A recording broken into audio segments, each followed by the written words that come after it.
కార్తీక పురాణం 10వ అధ్యాయము. ఇందులో మనం అజామీలుని గతం తెలుసుకుంటాము. వశిష్ఠుడు చెప్పిన అజామీలుని విషయాన్ని విన్న జనకునికి ఆశ్చర్యం కలిగింది. మహర్షి, ఇదెలా సాధ్యమైంది?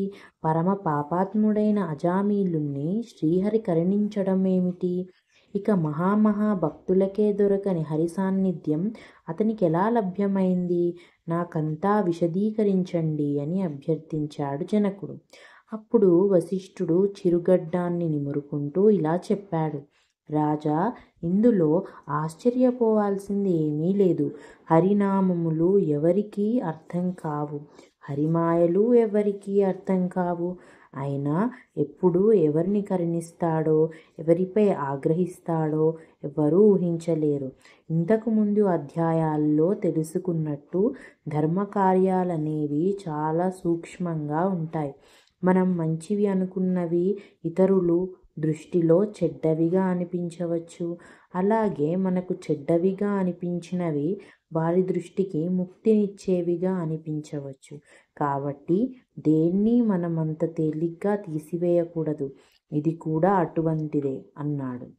అందుకు జనకుడు వశిష్ఠుడు ప్రణమిల్లి, తాపసోత్తమా, అసలు అజామీలుడి గత జన్మలో ఎవరు? ఆ జన్మలో అతను ఏ కార్యాలు చేశాడు? విష్ణుదూతలు ఇప్పుడు వైకుంఠానికి తీసుకుపోవడానికి వాటికి ఏదైనా సంబంధం ఉందా? అజామీలుని వైకుంఠానికి తీసుకువెళ్ళిన తరువాత ఏం జరిగింది? సవిస్తరంగా తెలియచేయాల్సిందని అభ్యర్థిస్తున్నాను అన్నాడు.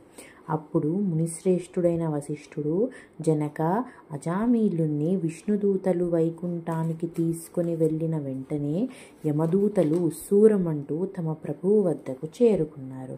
అయ్యా, తమ ఆజ్ఞ ప్రకారం అజామీలుని తీసుకువచ్చేందుకు మేము వెళ్ళాం. అయితే మా వెనకే అక్కడకు విష్ణుదూతలు కూడా వచ్చారు. మాతో వాదించి మా నుంచి అజామీలుని తీసుకొని విమానం ఎక్కించుకొని తమతో వైకుంఠానికి తీసుకొని పోయారు.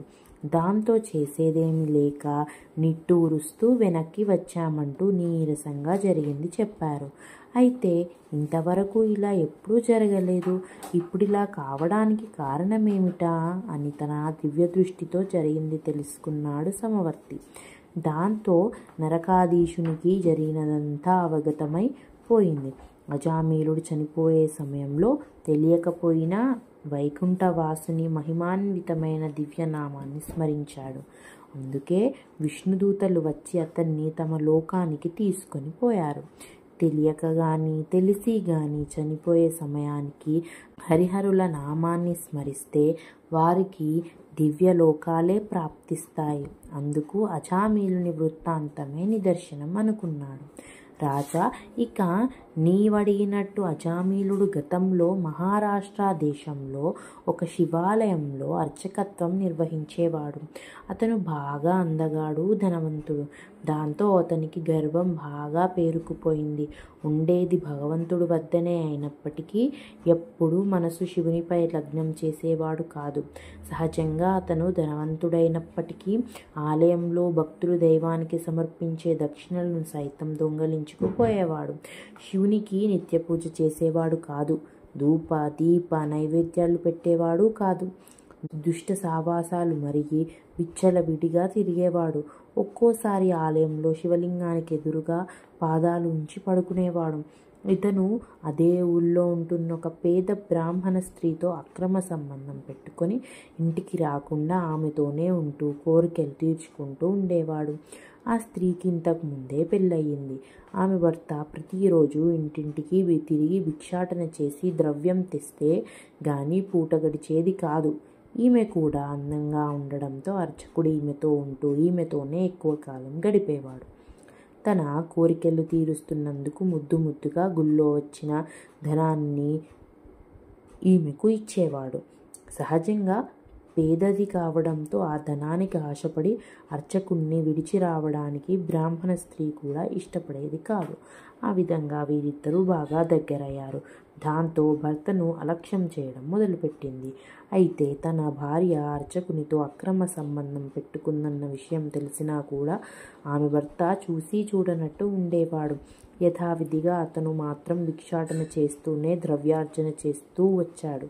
అర్చకుడు బ్రాహ్మణ స్త్రీ మోజులో పడి సకాలాన్ని మర్చిపోయాడు. పూజలు, పునస్కారాలు, తల్లిదండ్రులు, భార్య, పిల్లలు ఎవరినీ పట్టించుకునేవాడు కాదు. ఈమె కూడా భర్తను పట్టించుకోకుండా ఇతని వద్దే గడుపుతూ గుర్తుకు వచ్చినప్పుడు ఇంటికి వస్తూ ఉండేది.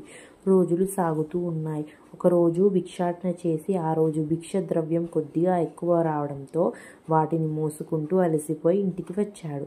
బ్రాహ్మణ స్త్రీ భర్త: యాచన కోసం తిరిగి బరువుతో నడుచుకుంటూ అలసిపోయాను. బాగా ఆకలిగా ఉంది. వెంటనే అన్నం వండమని చెప్పాడు భర్త. అందుకు భార్య విసుక్కుంటూ భర్తను నోటికి వచ్చినట్టు తిట్టి తెచ్చిన పదార్థాలన్నీ చెల్లాచెదురు చేసింది. అప్పుడు ఆమె మనసంతా అర్చకునిపై నిండి ఉంది. ఇప్పుడెప్పుడా అతని వద్దకు వెడతామా అన్న కోరికతో రగిలిపోతుండగా భర్త వచ్చి అన్నం వండమనడంతో చిరాకు పడి ఇష్టం వచ్చినట్టు భర్తను తిట్టిపోసింది. దాంతో ఇప్పటి వరకు తిరిగి రావడంతో బాగా అలసిపోయి ఉన్న భర్తకు నిస్సహాయత నిండుకుంది. దానికి కోపం తోడైంది.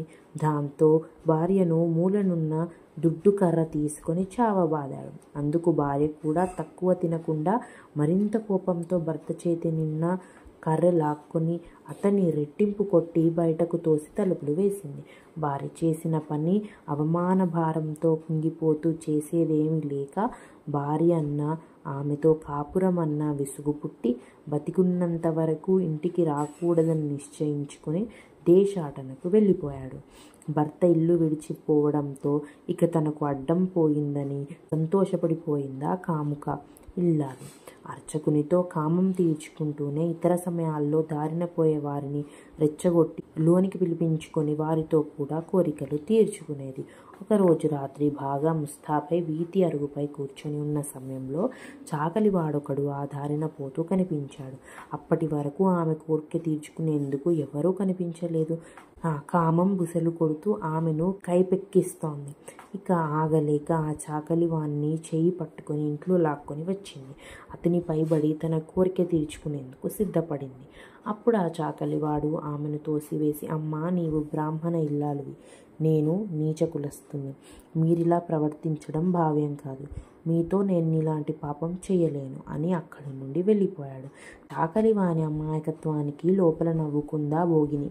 అక్కడి నుంచి గ్రామంలో శివాలయం వెళ్ళి అర్చకుణ్ణి రతిక్రీడకు కవ్వించింది. ఆ రాత్రంతా అతనితో గడిపి ఉదయమే ఇంటికి వచ్చింది. ఉన్నట్టుండి ఎవరో తనకు జ్ఞానోదయం చేస్తున్నట్టు అనిపించింది. దాంతో అయ్యో, నేను ఇప్పటి వరకు ఎంత పాపం చేశాను. అగ్నిసాక్షిగా పెళ్లాడిన భర్తను కొట్టి తిట్టి ఇంటి నుండి వెళ్ళగొట్టాను. అశాశ్వతమైన కోరికలు తీర్చుకునేందుకే క్షమించరాని పాపాలను చేశాను అంటూ లోపల పశ్చాత్తాపంతో కుమిలిపోయింది. తన భర్త ఎక్కడున్నాడో తెలుసుకొని తీసుకురావాల్సిందిగా తెలిసిన ఒకరిని పంపించింది. దారి బత్తెల కోసం అతనికి కొంత ధనాన్నిచ్చి మరీ పంపించింది. మొత్తానికి ఈమె చేసుకున్న పూర్వ పుణ్యం వల్ల భర్త కొన్ని రోజులకు ఇంటికి తిరిగి వచ్చాడు. భర్తను చూసిన క్షణం కూడా ఆగకుండా చేసిన తప్పులన్నీ మన్నించమని, క్షమించమని అతని పాదాలపై పడి వేడుకుంది. భర్త కూడా ఆమెను దగ్గరకు తీసుకున్నాడు. అప్పటి నుండి వారిద్దరూ అన్యోన్యంగా కలిసి కాపురం చేసుకుంటున్నారు. ఇలా రోజులు గడుస్తున్నాయి. శివాలయంలో పనిచేసే అర్చకునికి అతను చేసిన దారుణమైన దుశ్చర్యలకు ఫలంగా దుర్భరమైన వ్యాధి సోకి రోజుకు అతని ఆరోగ్యం క్షీణించడం ప్రారంభమైంది. వ్యాధి రాను రాను ముదిరిపోయి కొన్నాళ్లకు అతను మరణించాడు. చేసిన పాపాలకు ఫలితంగా రౌరవాది నరకాల్లో పడి నానా బాధలు అనుభవించాడు. చివరకు చాలా జన్మల అనంతరం మనుష్య రూపంలో సత్యవ్రతుడనే బ్రాహ్మణోత్తమునికి కుమారునికి జన్మించాడు. ఈ జన్మలో ఇతను కార్తీక మాసంలో ప్రతిరోజు నదీ స్నానం చేసి దేవతా దర్శనం చేయడంతో 7 జన్మల పాపాలు నశించాయి. ఆ పుణ్యంతోనే అజామీలునిగా జన్మమెత్తాడు.